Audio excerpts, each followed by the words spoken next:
एक देश एक किताब, एक समान फीस, एक देश एक किताब, एक समान फीस, प्राइवेट स्कूलों की लूट को बंद करो, बंद करो। नमस्कार साथियों, आज हम पहुंचे हैं यमुनानगर शहर के फुआरा चौक पे और यह भगत सिंह चौक है जिसका नाम रख दिया गया है क्योंकि भगत सिंह जी ने बलिदान दिया था इस देश के भविष्य को बचाने के लिए, आज़ादी के लिए। और आज ये मेरे साथी दिखा दो भाई, दिखा दे।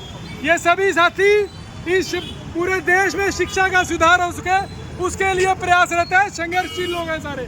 और ये जो मांग कर रहे हैं ना हम लोग, एक देश एक किताब और एक समान फीस के लिए, इसका लाभ सिर्फ चंद लोग पाने के लिए नहीं कर रहे। अगर ये नियम लागू होता है तो इसका लाभ पूरे देशवासियों को होगा साथियों। क्योंकि आज जो आम आदमी की जेब में डाका मारने का काम इन भ्रष्टाचारी स्कूलों ने किया, उस लूट के खिलाफ ये तभी रुक सकती है जब ये नियम पास होगा साथियों। और आज ये नियम पास अवश्य होगा, चाहे हमें भाई साहब साल लग जाए चाहे 2 साल लग जाए। हम जो मेरे साथी संघर्षशील लोग हैं, रुकने वाले नहीं हैं। लेकिन अगर इस जनता का सोई मुख दर्शक दिखा दो भाई, ये सारी सोई मुख दर्शक जनता है, अगर इसके साथ अगर मिल जाए तो ये आज़ादी जो मांग रहे हैं ये बहुत जल्द मिल जाएगी साथियों। ये शिक्षा से जो आज़ादी चाह रहे हैं हम लोगों आम जनता के सुख के लिए, वो बहुत जल्दी मिल जाएगी।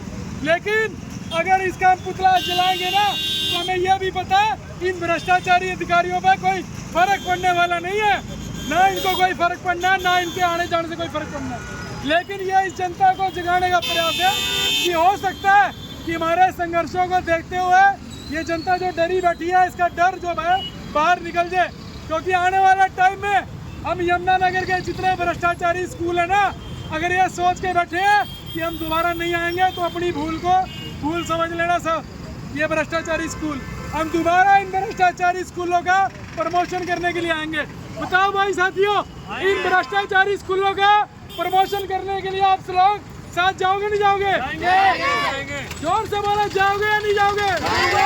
तो साथियों, ये अपना भ्रम, ये भ्रष्टाचारी स्कूल अपने भ्रम हटा ले। तुम्हारा नंबर 1 के बाद 1 आएगा क्योंकि पिछले महीने तुम्हारे छुट्टियां पड़ी हुई थी, तुम्हारे स्कूल बंद थे। अब स्कूल खुलेंगे, इन भ्रष्टाचारी स्कूलों का इनको नंगा करने का काम हम करेंगे। और ये भ्रष्टाचारी शिक्षा विभाग ये भी जब तक काम नहीं करेगा तो भाइयों, चाहे मैं साल लगे चाहे 2 साल लगे, हर संडे इस भ्रष्टाचारी को जगाने के लिए हम अपना जो भी हमसे काम हो सकता है वो हम कार्य करेंगे। चाहे इनका पुतला दहन करना हो, चाहे पद यात्रा पूरे शहर में, चाहे पूरे हरियाणा से निकालनी पड़े, हम निकालने का काम करेंगे। और ये कोई हमारी समस्या नहीं है, ये पूरे देश की समस्या है। ये दिखा दो जनता सारी, ये सारी मुख दर्शक जनता इन भ्रष्टाचारी स्कूलों के लपेटे में आ चुकी है और ये लूटती आई है। और अगर आज भी न जागी तो ये पूरी जिंदगी भाई साहब लूटती रहेगी। इनको जगाने वाला कोई नहीं आएगा। आज अगर कोई राजनीतिक पार्टी अगर इन्हें बुलाए तो साला मिनट में झंडा लेके झंडा भी उठाएंगे, सड़कों पे भी चलेंगे।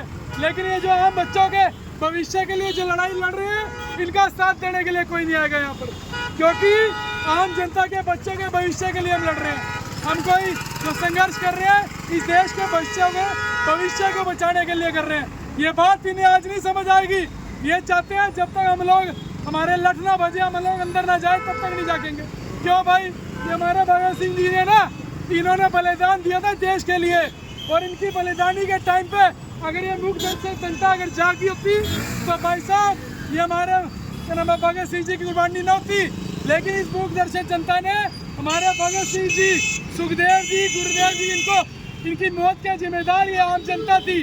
अगर ये आम जनता अगर उस वक्त भी जागी होती तो साथियों इस देश का भला हो गया था। कब का आज़ादी को इतना समय न लगता, क्योंकि 1931 में इनकी मौत हुई थी और 29 से 31 के बाद भाई साहब 1947 में जाके 17 साल लग गए इस देश को आज़ाद होने में। और आज भी ये जो नियम की हम मांग कर रहे हैं, ये नियम भी अवश्य पास होगा, चाहे इसको 2 साल लगे चाहे 10 साल लगे, ये नियम अवश्य पास होगा।